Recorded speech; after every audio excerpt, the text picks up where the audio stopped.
Good evening. I am Miriam Abdulkawi, and here's what's ahead for you on 7 News Tonight. Tonight, you'll hear from Prime Minister Briceño on the ongoing Ministry of Defense audit, and we'll ask if he knew his cabinet secretary was the co-owner of a company supplying seasoning to the Belize Defense Force. And he's killed before. And tonight, Chrismar Espinosa is headed back to jail, convicted of murder. Also, we'll have highlights from today's House meeting. Plus, is Belize City really the second dirtiest city in the Caribbean? That's what one travel influencer says in a reel with 1 million views. And tonight, the mayor of Belize City has 1 million answers for him. These stories and much more are ahead on 7 News Tonight, so please stay tuned.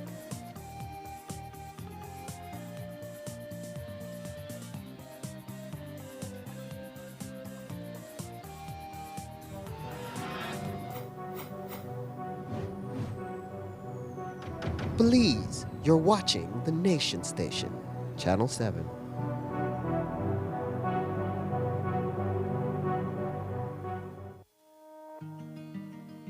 The roads of Belize connect us all.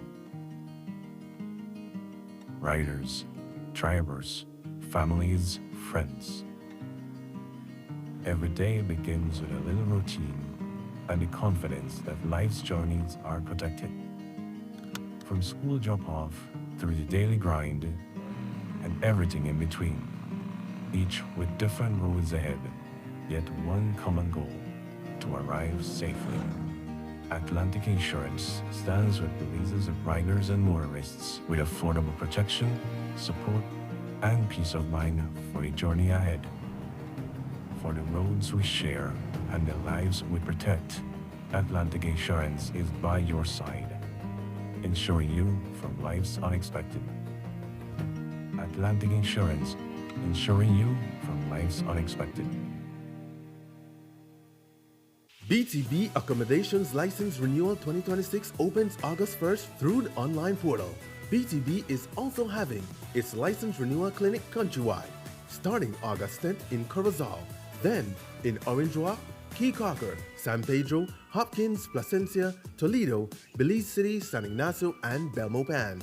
Remember, to successfully process your renewal at the clinic, managers with portal access must bring updated electronic copies of renewal requirements. Licenses will be ready the same day at the clinic. Accommodations operating beyond October 31st, 2026 without successfully completing the renewal process will receive a violation ticket. Operating without a valid license commits an offense. For more information, please contact our compliance officers at 227-2420 extension #247. Email hotels@belizetourismboard.org or WhatsApp us at 635-3688. Renew your BTB accommodation license through the online portal starting August 1st, 2026, or look out for the renewal clinic near you. Brad's gaming companies have lost a major court battle over millions of dollars in tax assessments tied to Bolido and jackpot operations. The High Court ruled that Brad's companies must pay the $5 million in business tax they owe the people of Belize and that they were wasting the court's time. What we must not forget is that it was Tracy Panton who supervised the renewal of the Brad's Bolido contract before UDP was kicked out of office. The court ruling means that the PUP government was correct to cancel the Brad's Bolido contract because they refused to provide information to tax service about the millions they were making from Bolido and lottery. Thanks to PUP for take back for we Bolido. Shame on Brad's, UDP, and Tracy. She will never become Prime Minister and she can't run away from herself.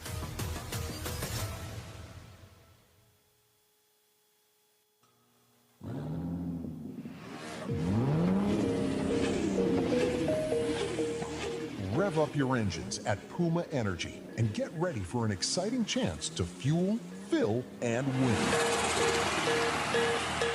For every $30 purchase on fuel, a liter of lubricant, or $10 at Super 7, get a ticket to win one of 20 fuel prizes of $1,000.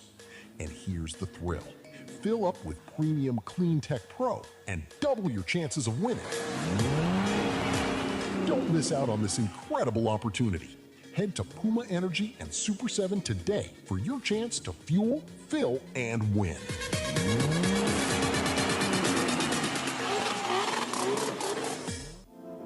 As a small business, I started to attend pop-up shops like many other businesses, and we found that our customers wanted to pay by card and not cash.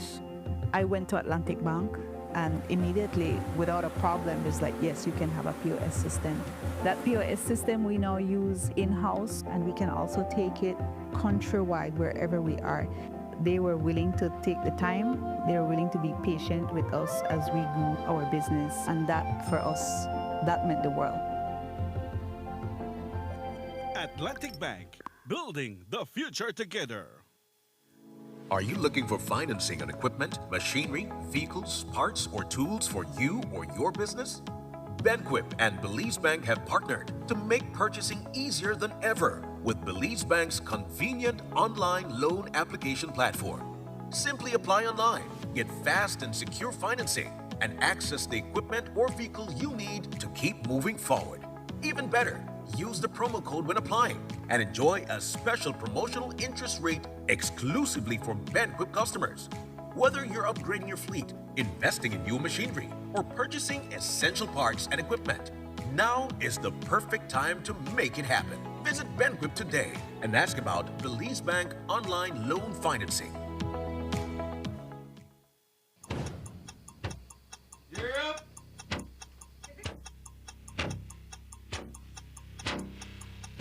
These charter mints aren't from We're an navigating along the coastline. This morning, the 2023. Good evening. Good evening. I'm Sherry Halsell, And here's what's ahead for you on 7 News Tonight. We've got details of these and other stories in our newscast for tonight. Good evening. With your news, I'm Indra Craft. Please, you're watching the Nation Station, Channel 7.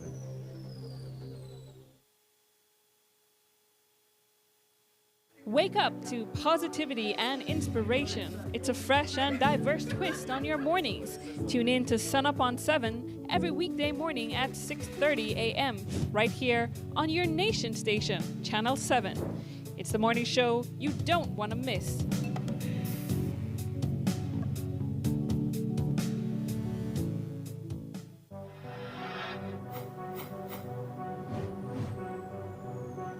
Please, you're watching the Nation Station, Channel 7.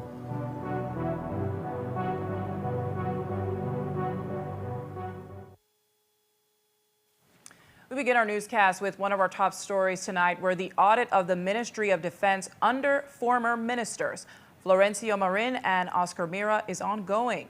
What the Auditor General calls the conflict of interest portion is supposed to be finished by mid-September. But even then, the public may not get to see it immediately. Even though public outcry is what gave impetus to the push for an audit, the procedure is that it first has to go to Cabinet. So, what does the head of Cabinet have to say about it? Will he make the audit public? Today in Belmopan, the Prime Minister told us he will have to look at it first. Here's more. The audit is ongoing right now, and I really need to be able to see what is it that they're talking. And I think they reported, I think, to the Financial Secretary, not even directly to me. Obviously, as a Minister of Finance, I will get a copy of it. But I don't see no reason why we would not make it, why we would not make that audit public. I wouldn't say, well, immediately. I'd have to take a look first. Then when it goes to the National Assembly, it can't be altered anyway. So why would you need to say, okay, well, I'm going to look at it first? Is it to delay how long? I don't understand. Because that's a process. The process is that we get the report and then we table it to the National Assembly. So I don't want to comment about immediately, but let me take a look at it and before I could be able to comment, because I think we need to see what is the best way to go about it, but it will be made public. She hopes that the conflict of interest matter, that a report can be provided to the government at least by the end of September. Your thoughts? That would be wonderful. The comprehensive audit takes longer than the 3-month period that these ministers are placed on leave or went on leave. Will they remain on leave? Will they be asked to remain on leave? Well, they would not be able to come back until we get the report. And indeed, the Prime Minister seems to be in no rush to bring those ministers back because politically, That's a hot potato.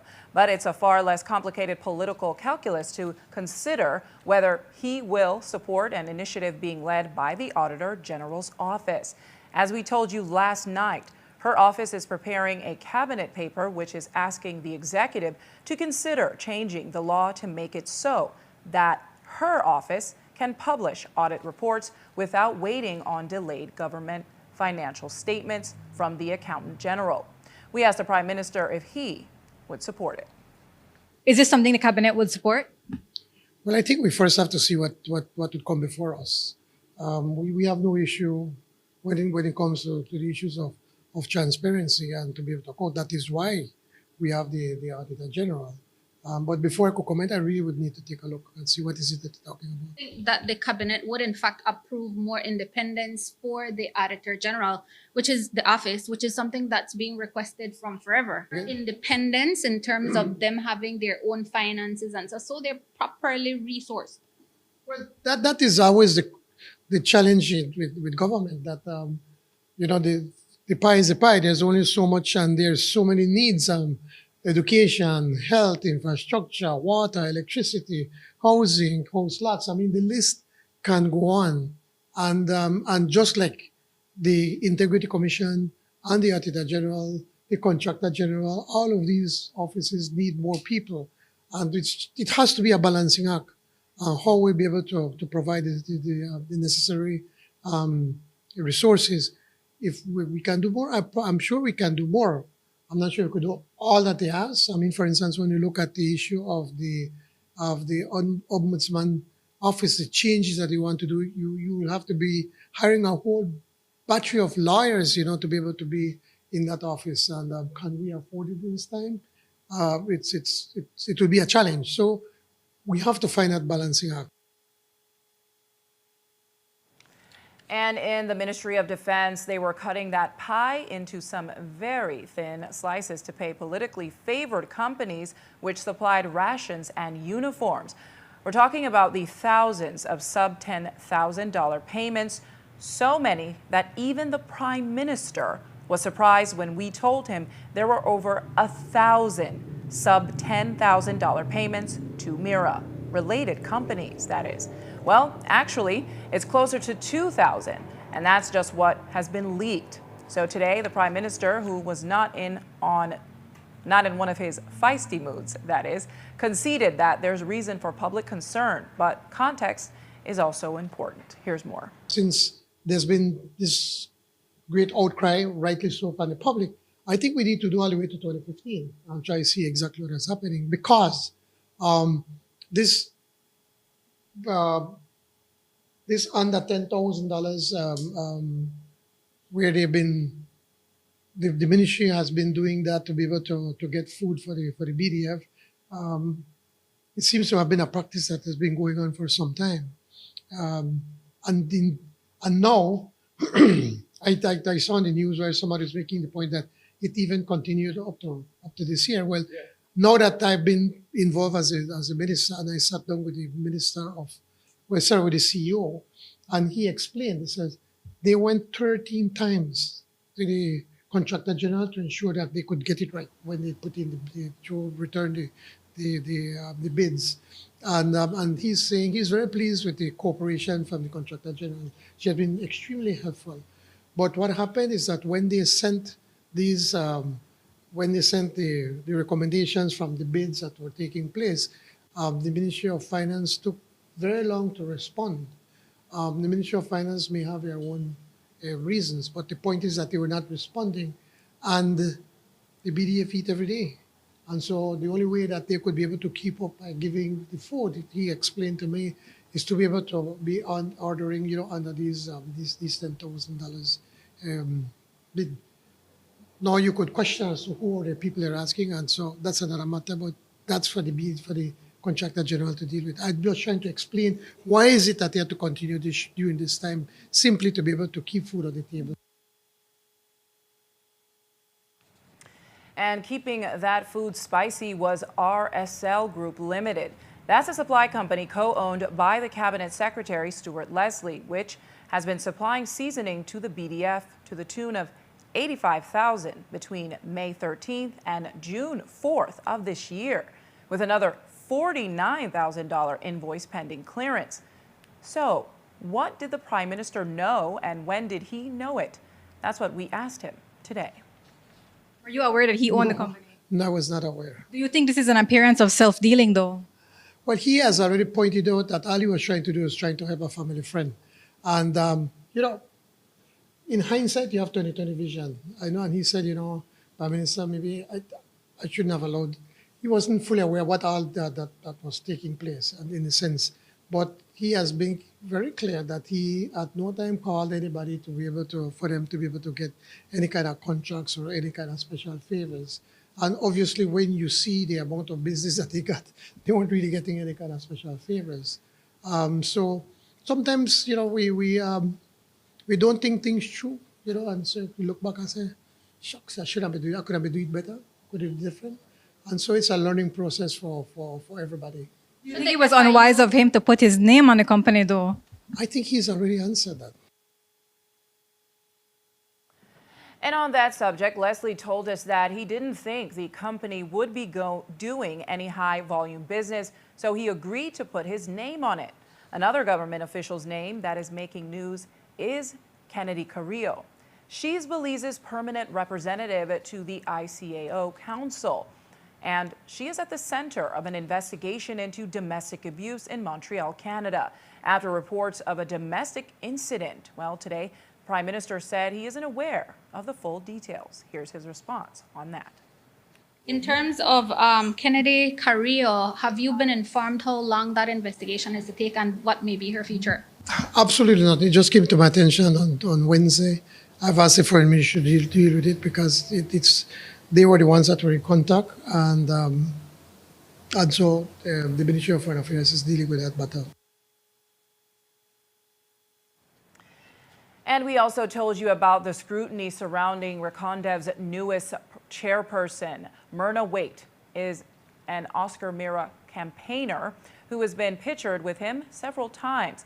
She replaced Mira's brother, Brian, as the chair of the board. So is it 6 of one, half dozen of the other? Is the Prime Minister playing musical chairs and political karaoke at the same time? Well, today he said he's satisfied with her appointment. The Recondev board, are you pleased with the new configuration? Yes, and the people that are there now. When I asked about them, I was told several of these people have been newly just appointed in January, and I know there were some questions about Ms. Waite, but Ms. Waite is a woman of integrity. She has been in that there from before. And I felt that if we could leave her there as the chairperson, you could have some kind of continuity. But there has never been any negative thing about her. There was no allegations against her. And that is why I felt that it is best if we could keep her there. And as the minister with responsibility for broadcasting, the media asked Briceño about the criticism surrounding the proposed new broadcasting bill, particularly as it relates to concerns of online censorship. He explained that it's not about that, but rather it's about regulating the online pages, purporting to be news outlets competing in the local advertising market and collecting revenue. Here's how he explained it in detail. There's nothing about censorship. I don't know how you could come to that. I think the big thing about the Broadcasting Authority is that now all of these online media people, blogs or whatever, that are taking advertisements and everything, also they have to be held to the same standards that you are being held. You all are at a disadvantage competing with these bloggers. These bloggers go online and they hear something and just put it out there without even checking whether it is so or not so, and all kind of thing, and then they're collecting revenues. They're providing a kind of like a service to the public, and they need to be held to the same journalistic standards that you at Love and Creme, Channel 7, Channel 5 are being held to. And that's the main part of it. Technology has changed, so we can't continue using the same legislation that was addressing a technology of the 1990s. So we have to keep up with that. So it has absolutely nothing to do with censorship. And while the Prime Minister rejects the censorship argument, he was a lot less clear when we asked him about the status of the much-discussed BTL acquisition of SpeedNet. The stumbling block last time was the Social Security Board of Directors led by Chandra Nisbet Cancino. They did not agree to the investment and asked for more information, but Nisbet left in May. And reports are that the board, with new chairlady Cherie Craig, reconsidered the proposal today. The outcome of that meeting is not known, but the SpeedNet acquisition could be back in play. Today, the Prime Minister said he knows nothing of it. There was some claim that the Britannia shares in SpeedNet had been sold off, and that's part one to that question. You should know the answer, I think. And to dispel, please. no, I know, I You know the answer. I really don't know. You know the answer, man, please. Anyway, so, and then the other part of it, we understood that the SSB was supposed to be deliberating on that matter today. Do you know if they've concluded that deliberation? I have no idea. And the first part? On the first one, you know the answer. So I don't answer a foolish question you know about, man. You know the answer. And Jaime Briceño confirmed to 7 News that the Briceño family has not sold its 22% hold in SpeedNet. And while the Prime Minister didn't want to talk much about that, he had a lot to say about the High Court decision on Brad's Gaming Co. The High Court ruled that Brad's Gaming Company and Brad's Gaming Group must pay over $5 million in business taxes. When asked whether it was a political directive to go after them, the Prime Minister explained that it was BTS that discovered the business tax arrears. Here's how he put it. The Belize Tax Service has a responsibility to be able to ensure that we collect the taxes necessary. What happened in this instance that when we as a government, we were taking a look at the agreement that was signed, and then we realized that a number of clauses within the agreement were not being met. And we brought it to their attention that they need to comply. And they did, and I really don't want to go into the entire details, but we gave them, I think, about almost 2 years for them to be able to comply. And in one of them, the tax service realized that they were not complying with their taxes. And I think it was with business tax. And so they, as mandated by law, then did an assessment to the Bolido company. And it has nothing to do because for a deliberate, that there was any political directive to be able to do that. It's simply because when we were reviewing the clauses of the contract, there were several things that they were not complying. And one of them was then the tax service picked up that whole and wait, I think they're not, there's an issue here with the business tax. And stay tuned. After the break, a deadly plot fueled by jealousy ends in a guilty verdict. We'll tell you how a dropped cell phone at a murder scene unraveled a cold-blooded ambush. Stay tuned for more news.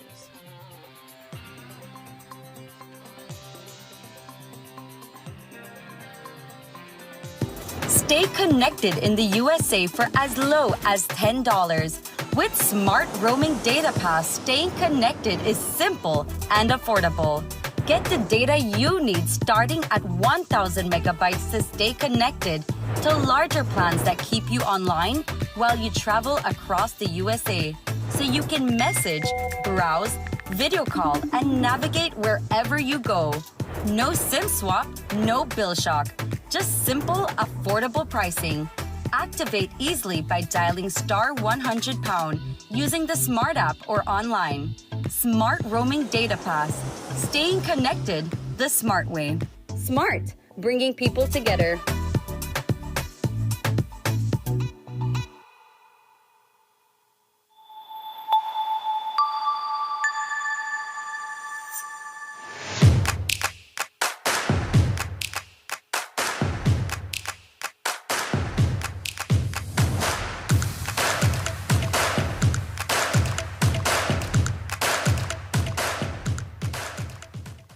Before our grid reached across Belize, it was built by generations of Belizeans committed to connecting communities and powering progress. Through the hands, the dedication, and the vision of our people, the grid grew with Belize. A nation built through strength and resilience, and a network built pole by pole. Today, that responsibility continues, strengthened by every hand that follows, each generation building on the last and carrying forward a shared responsibility, serving communities, powering schools, hospitals, businesses, and homes, supporting a nation that continues to grow. Belize Electricity Limited, built to serve, serving Belize.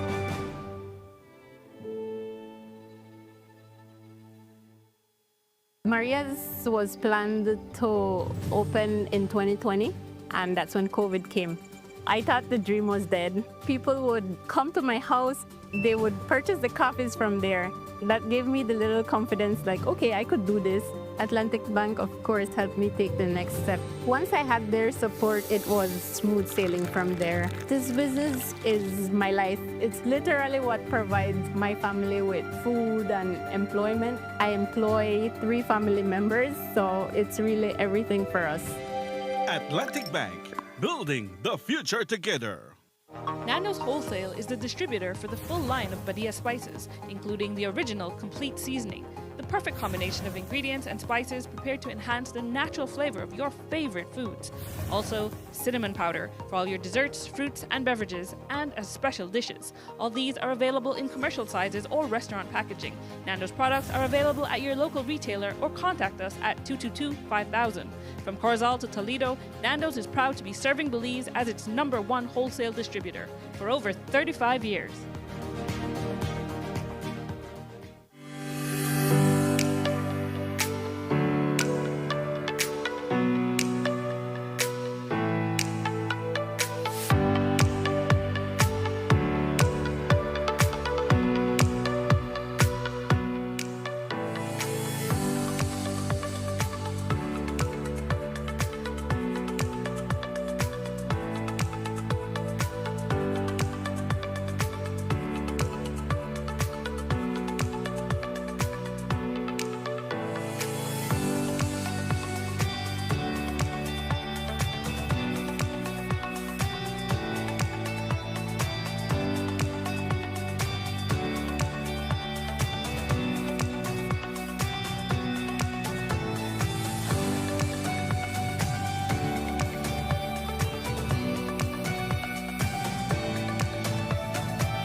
Wake up to positivity and inspiration. It's a fresh and diverse twist on your mornings. Tune in to Sun Up on 7 every weekday morning at 6:30 a.m.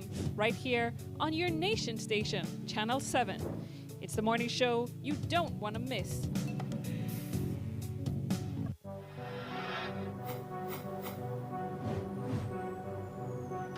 Belize, you're watching the nation station, Channel 7.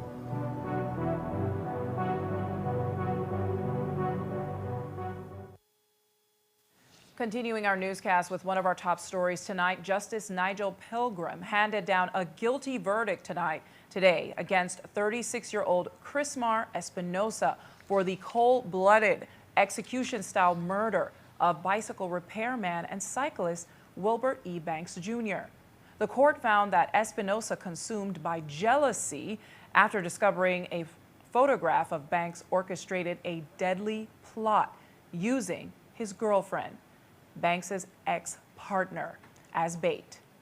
Fearing for her life and the life of her son after repeated death threats from Espinosa, the woman lured Banks to the Lake Garden area of Ladyville on April 5th of 2024. And upon arrival, Espinosa ambushed the vehicle, firing from the passenger side. As a wounded Banks attempted to drive away, Espinosa pursued him, firing 7 shots in total until Banks crashed. Espinosa's plot unraveled when police recovered a mobile phone at the scene of the crime, displaying the girlfriend's photograph, directly leading investigators to the couple's Lords Bank home. During the judge-alone trial, the prosecution's key witness, the ex-girlfriend, testified via video link from the United States, where she currently resides under asylum. Though defense attorney Michael Parafit argued the allegations were fabricated and presented conflicting alibis regarding a borrowed vehicle, Justice Pilgrim rejected Espinosa's defense as entirely untrue. Justice Pilgrim ruled that despite her role as an accomplice acting under extreme duress, the main witness provided credible, reliable testimony. And Espinosa remains in custody awaiting sentencing, which is scheduled for September 7th. Espinosa's attorney says he plans to appeal. Meanwhile, in other news, police constables Salomon Cowo and Esmin Flores, who are charged with the March 2023 murder of DeAndre Chi, have presented their defense before Justice Morgan in the Orange Walk High Court. The prosecution has closed its case, and both officers gave doc statements before the matter was adjourned until September. Flores, represented by attorney Richard Dickey Bradley, told the court he was on mobile patrol when officers were dispatched to intercept motorcyclists allegedly speeding through Orange Walk town. He said police heard what sounded like gunshots during the pursuit, and after overtaking one of the motorcycles, another shot was heard before the two riders fell to the ground.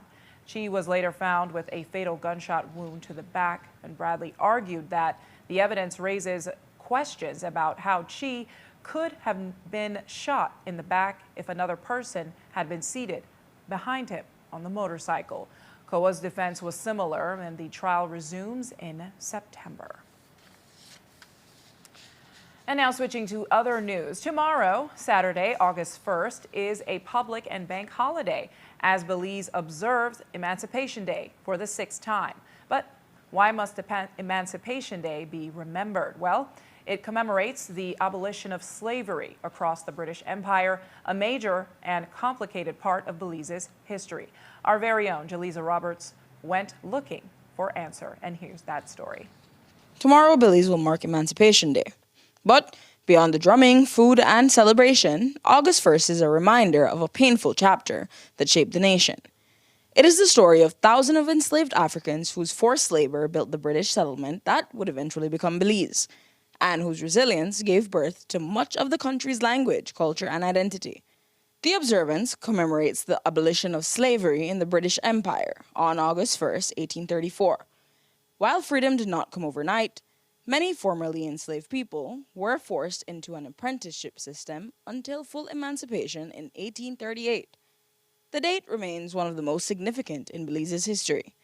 For the National Creole Council, President Wilford Felix says it's about ensuring that history is never forgotten. Emancipation Day, one of the most important observations within the Creole community, because it reminds us and it highlights the time of our sojourn where our forefathers were enslaved and were liberated from the physical slavery. So the remembrance of it, the observation of it, is to never make the story dead. To make remember how we get here and what are we gone through to survive up to this point. This year's celebration, once again, centers around the historic Ibo Town Festival in Belize City. The name itself carries centuries of history. The Ibo Town Festival will highlight most of the Creole culture. It will highlight some other cultures too, but because that the Creole people in Belize, the ancestors of the Creole people were the ones who were enslaved, the Creole culture is the focal point of the Ibo Town celebration. Where I want to say though is the reason why in near Ibo Town, and that because the settlement where our African forefathers resided within the British settlement at that time, the majority are with the Ibo people. So they call the settlement Ibo Town. As time moves forward, key elements of Creole culture are being left behind.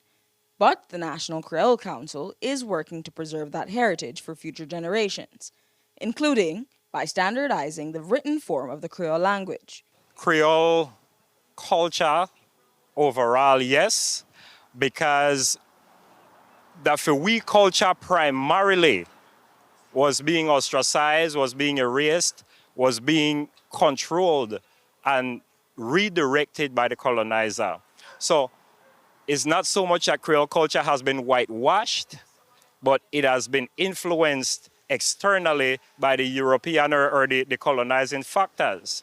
When you look at Creole culture as what it is, Creole culture still full a lot of we African and Mosquito heritage. One of the main things that we have been able to implement is beginning the process to standardize the written form of the language.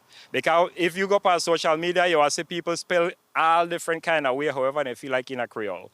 What we are using the standard writing form to do is to bridge those divides and to establish that one form as how we'll write Creole anywhere we there, regardless of how we talk it. And perhaps nowhere is the struggle of Belize's Afro-descendant community more visible than at Liberty Hall on Barrack Road. It may look like an old, dilapidated building, but this was actually a historic headquarters of Marcus Garvey's Universal Negro Improvement Association in Belize. Oh, this is the old broke-up building, yeah? This is the Liberty Hall. This is the place where a lot of we own Belizean people does gather, not just for the sake of come together, but for strategize what will be the way forward, not only for Creole, but for Afro-descendants on a whole.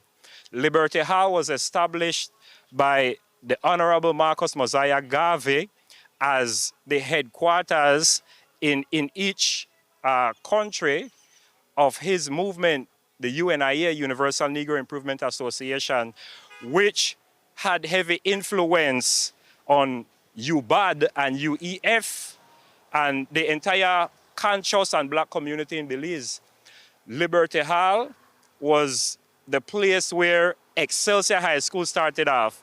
Liberty Hall historically is also a home to the Black Cross nurses who have been instrumental in the health care within Belize. So if you look on it all and broke up, but check it out, say that it still stand up.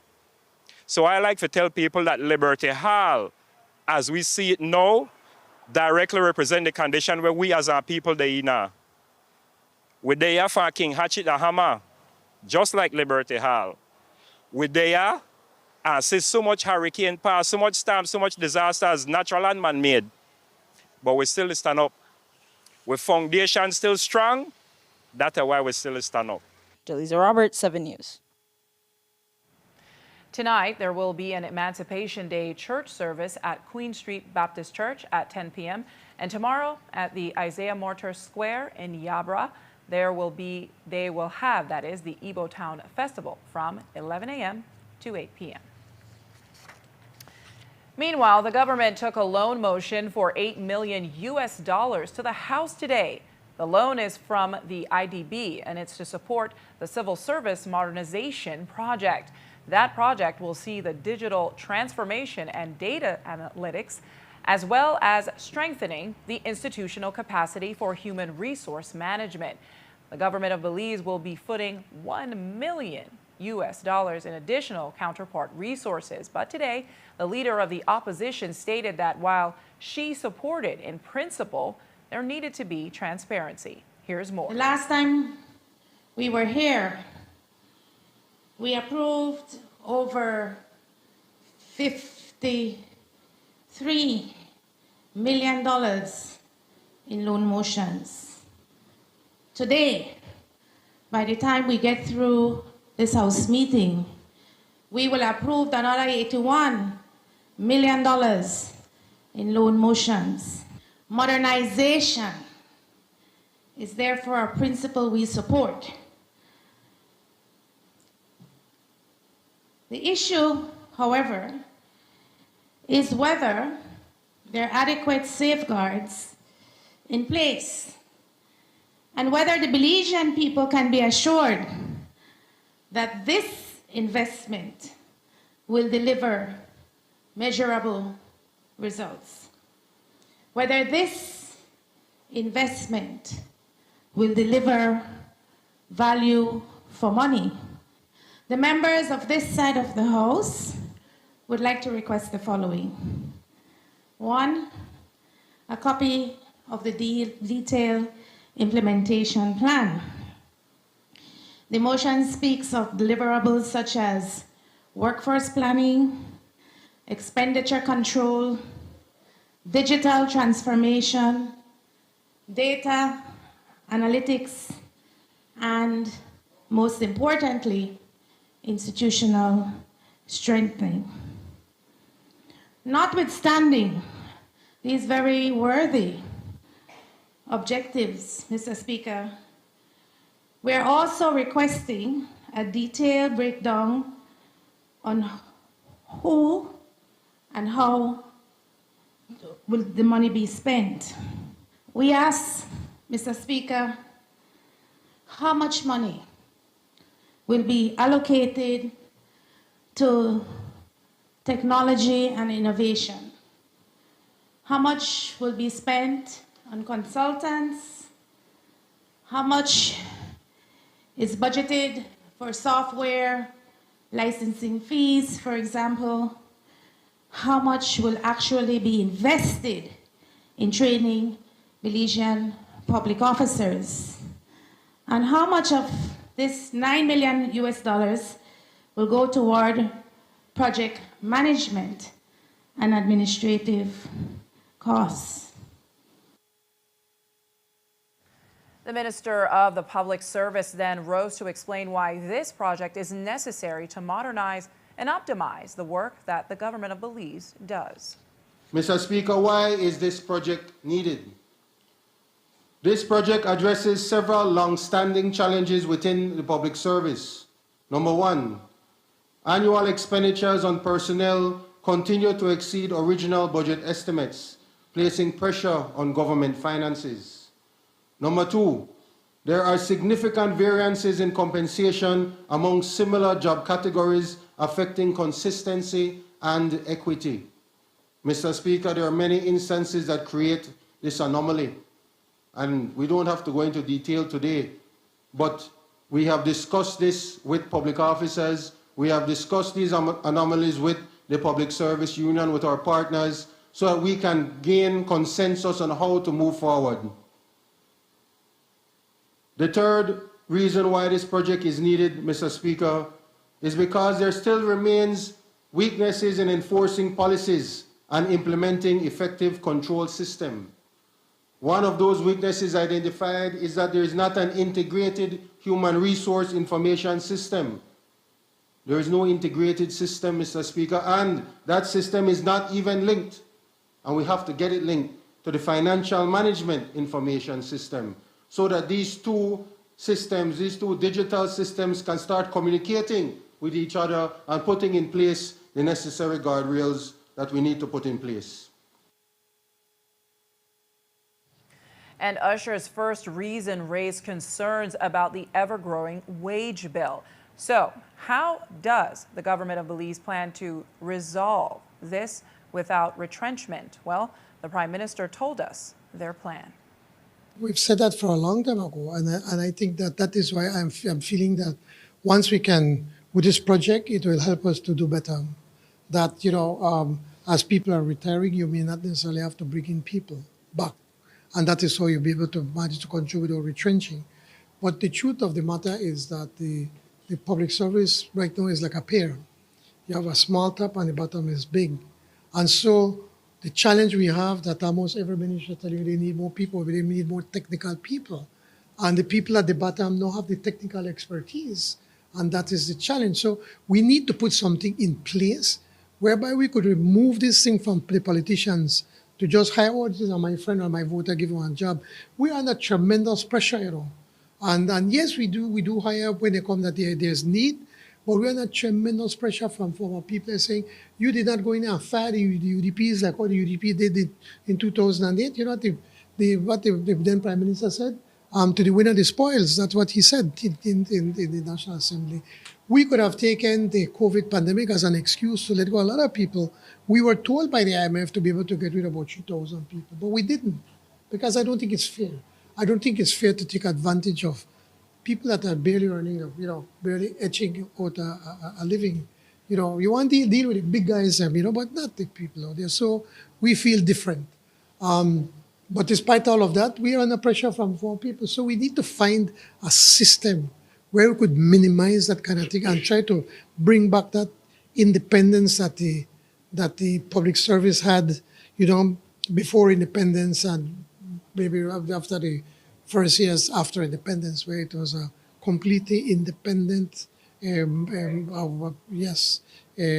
service or public service that can really truly provide the service that is expected from them. And back in the House, the Prime Minister introduced the Revenue Authority Bill, which falls in line with the move to transform the Belize Tax Service into a semi-autonomous revenue authority. But the employees have concerns. And so does the business sector. However, the Prime Minister explained why it would be better as an authority. Here's more. Some members of staff feel as if you're downplaying the skills that they already have. Absolutely not. Actually, that's what I made a point, that it requires specialized skills. And when you leave the way as it is, the Belize Tax Service directly under the public service, under the public service regulations, just to drive home the point, I don't want to get to that, but they could literally send you anybody when they do transfers. But once you go in a semi-autonomous authority, then they have a better chance to manage their staff. They have a better chance of hiring the people that meets the standards, because it is a specialized skills when it comes to the issue of tax, not only collection, but also ensuring that businesses and persons are not trying to deliberately evade taxes, and those, when they make a mistake, that they can help them to get back on their feet. So no, it's contrary. It is because it's a specialized, just like the central bank, the Belize Central Bank, Port Authority is another example whereby you need this specialized, and that's why we have them as an authority. And another bill that was introduced into the House was the Millennium Challenge Account Belize Authority Amendment. This seeks to ratify the MCC and the Program Implementation Agreement entered into by the USA and Belize. It's only an introduction, so there was no debate. And we asked the Prime Minister if he expects there will be arguments from the opposition side when that time comes. Do you expect friction from the opposition when it goes to second reading? No, I do not expect friction from the opposition. The people from the U.S. Embassy I asked them to please speak to them and show them everything. It's something that's good for Belize. So no, I do not see that. The main changes was that they wanted to remove some funds from President Trump is putting a lot of interest in energy and of course oil and so forth. And so that was his directive, not to Belize, but in general. So with the MCC, when they look at Belize, then they decide to move some funds from that we were going to spend in education, and they were going to spend it now in energy. It is, in a way, it is timely for us because, as I explained, the submarine cable should have been changed by 2019 under the previous government, but they never acted. And so we have been trying to work on that after we got into government. We had a number of issues of problems because of after COVID-19, the supply chain were disrupted. Now that it's settling down, now we have another war there in Iraq, but it has to be done. So the idea is that the funding is about $38 million is going to be from the energy component is going to be used towards to help to pay for a new submarine cable to be able to keep up with the demand of the island of Ambergris Caye. And we take a break now, but when we come back, we'll take you to the Freetown football camp. And is Belize City really the second dirtiest city in the entire Caribbean? That's what one travel influencer says in a reel with 1 million views. And tonight, the mayor of Belize City has 1 million answers for him. Stay tuned for that story and more news.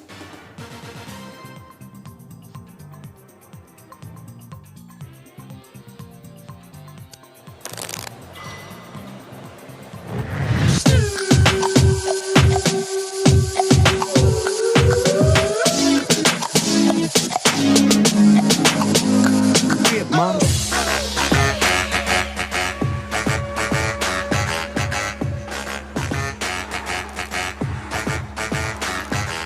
Drop it like it's hot.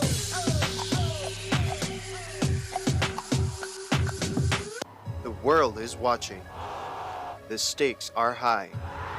And with an Atlantic Bank credit card, your moments start online. Bro, tickets just dropped. I have my credit card ready. So how many tickets, guys? We'll take 2. 1, 2. I want 3. Go further, experience more. Make your online purchases seamless, secure, and in real time. All right, let's buy the tickets now. What did you do, bro? I need to enter a password. Oh, Atlantic Bank's credit card has a 3D secure feature to protect your online shopping. Check your email. Some transactions require an additional layer of security. 3D Secure adds an extra verification step. An OTP is sent to ensure it is you authorizing payment. Guys, we got the tickets! Your online transactions, made with Atlantic Bank credit cards, are fast, safe, and verified. Atlantic Bank, building the future together. Nando's Wholesale is the distributor for the full line of Badia spices, including the original complete seasoning, the perfect combination of ingredients and spices prepared to enhance the natural flavor of your favorite foods. Also, cinnamon powder for all your desserts, fruits, and beverages, and as special dishes. All these are available in commercial sizes or restaurant packaging. Nando's products are available at your local retailer or contact us at 222-5000. From Corozal to Toledo, Nando's is proud to be serving Belize as its #1 wholesale distributor for over 35 years.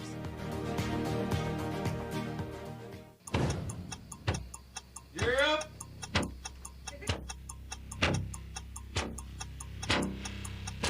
These charter remains aren't We're navigating along the coastline. This morning, the Northern 2023 Lagoon. Good evening. Good evening. I'm Shireen Halsell, And here's what's ahead for you on 7 News Tonight. We've got details of these and other stories in our newscast for tonight. Good evening. With your news, I'm Indira Craig. Belize, you're watching the Nation Station, Channel 7.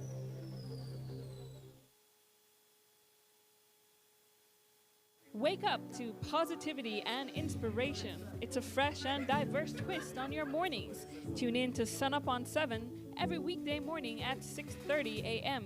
right here on your Nation Station, Channel 7. It's the morning show you don't want to miss.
I still remember every old picture, the laughter we once shared. Your words of wisdom never fade, they're always living there. You were the one who protected me whenever I felt weak. Now you're gone from feels like half of me can breathe.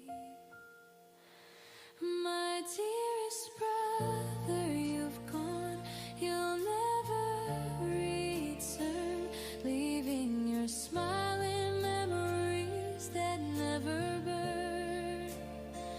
Though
Belize, you're watching the Nation Station, Channel 7.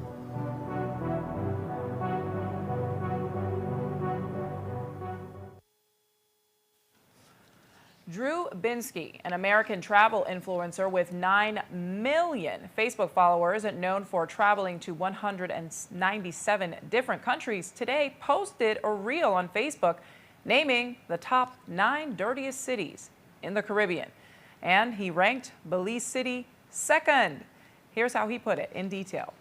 This coastal city was originally built on top of a swamp, so it relies heavily on open-air drainage canals to not sink. But unfortunately, these waterways are turned into giant illegal trash cans. With the overload of trash, the open sewer blasts a rotting smell back to the city.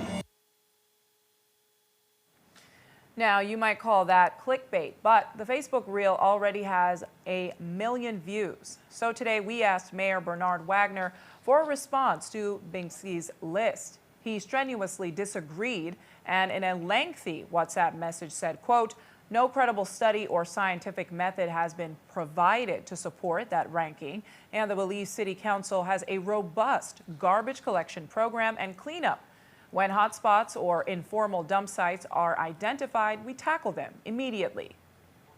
We also note that the video primarily exposed the condition of Belize City's canals, describing them as giant illegal trash cans overloaded with trash. The video also ranks Georgetown, Guyana as #1 of the dirtiest city in the Caribbean. Meanwhile, in other news, today was the last day for Freetown's Sports Summer Camp program, and the kids ended it off with a few football games at the MCC Stadium grounds this morning. Our very own Jo Marie Lanza got a chance to speak to some of those who spent the last 2 weeks learning the fundamentals of football from a former football player. Here's her report. It takes a lot of energy for these little feet in football cleats to run up and down a field in the hot sun. But for these children, it's nothing but fun and a good time, coming out to play with the other kids and learning the fundamentals of the sport. Freetown's annual sports summer camp came to a close today at the MCC grounds, and we stopped in to see the progress of the kids after 2 weeks. Leading the camp is a former footballer, Ed Unroley. We asked him why he decided to assist in leading the camp this year. I'm a involver in sports primarily. You know, people know me as Yellow, the football, the original football Yellow, right? So basically, I have my club what I normally streamline through Future Football Club, doing just football. But like I say, I've been doing this for years for Freetown Division, whereby we enhance more on just not only football but on basketball aspect of it too. Would you say that sports is a good way to keep kids active, to keep them doing something constructive as well? Definitely. You know, we have an objective and we have our vision as to what we want for sports in this country. You know, we want the outer skirts to know that, you know, that it's an avenue for younger generation to streamline through sports and to be effective in our communities. And what are some of the things that you're teaching them? I noticed you have football happening today. Is it fundamentals? Are they running drills? Rightfully said, you mentioned about fundamentals. You know, as we have at the development age, you know, we try to emphasize on the passing, the dribbling and so forth, what everybody is familiar with. But we also, you know, try to preach about the cohesiveness of strength and teamwork a lot, you know. So that goes a long way. We try to always say that, you know, we want to bring together our community to work as one. And that's the area where we try to emphasize primarily a lot, you know, that it's not just about, okay, just Freetown or just, you know, Lake Independence and so forth. We have it open up that you can come. We are here to work with you. Accompanying Rowley are 4 other coaches, and though today's final camp day focused on football, the kids also got a chance to play basketball, a segment led by Cordell Flores. Really and truly, most of the kids, they love the football sports, right? But we still implement a different sport, because most of us that play football, we know how to play basketball as well. You know, so we try to give them a small, not deep in depth, but the basic thing to learn basketball so that they can play amongst themselves. It's always a nice time for the kids, them, you know, because they come and learn. As you can see, they're having fun, and it's a good thing. It's a good thing for the kids. And we do it for on an annual every summer, you know? So most of the kids, them, they look forward to it. Some grow out because I guess some would believe that they don't want to get the same learning, but it's not the camp is not about who all have the most skills. It's about developing, you know. And we also teach discipline, because discipline and loving each other, you know. Try to be good to each other, you know. No fighting, no bullying and that type of thing in the camp. So that's it, what we will do, you know. We also got a chance to speak to some of the kids about their experience this year and what they learned from the camp. My experience at the camp is to teach you how to play football and basketball. It's mostly football, but basketball too. What would you say is your favorite part about coming to the camp? My favorite part about coming to the camp is playing football. Like the game. What have you learned so far at the football camp? Football. What is your favorite part about coming to the football camp? Playing basketball. What do you like more, the football or the basketball? Football. What do you want to be when you grow up? A football player. My experience at the camp, my wonderful coach, Miss Chanel, she's been teaching us discipline, passing, shooting, and how to be kind to others. I really look forward to coming to this camp because they give us jerseys, and all in all, I love the experience at the camp. What would you say has been your favorite thing about coming to play football? meeting my friends and playing with them. Jo Marie Lanza, 7 News. And now taking you back to today's House meeting. The tobacco control bill was first introduced in October of 2025, and today, 10 months later, it was finally presented for a second reading.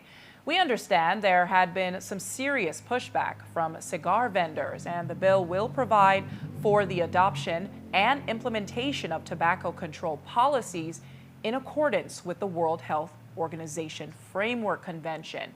The objective is to protect children and the wider public from exposure to tobacco smoke and to enhance awareness of the dangers of tobacco use. And while it seems that it's a bill everyone could get on board with, the leader of the opposition still had her concerns. Here's that story. One is excessive reliance on ministerial regulations. Throughout this bill, Parliament is repeatedly asked to delegate significant legislative authority to the minister. The minister is empowered to prescribe numerous substantive matters by regulations, including smoking restrictions, health warnings, packaging requirements, product standards, advertising restrictions, reporting obligations, and even plain packaging requirements. Many of these provisions affect private property rights, commercial activity, and criminal liability.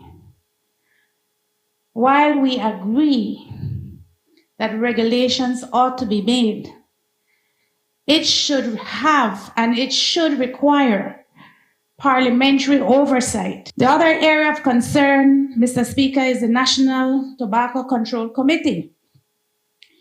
The bill establishes a 15-member National Tobacco Control Committee appointed by the minister.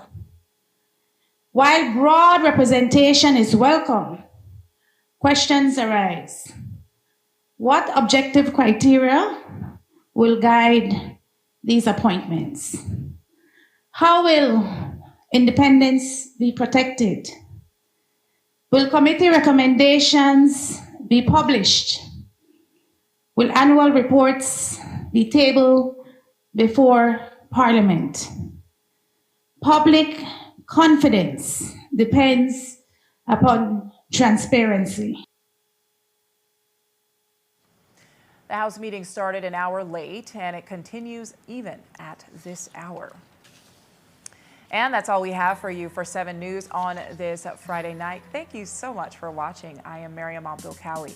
You can find a full transcript of the news at 7newsbelize.com and see the streaming video on our Facebook and YouTube pages.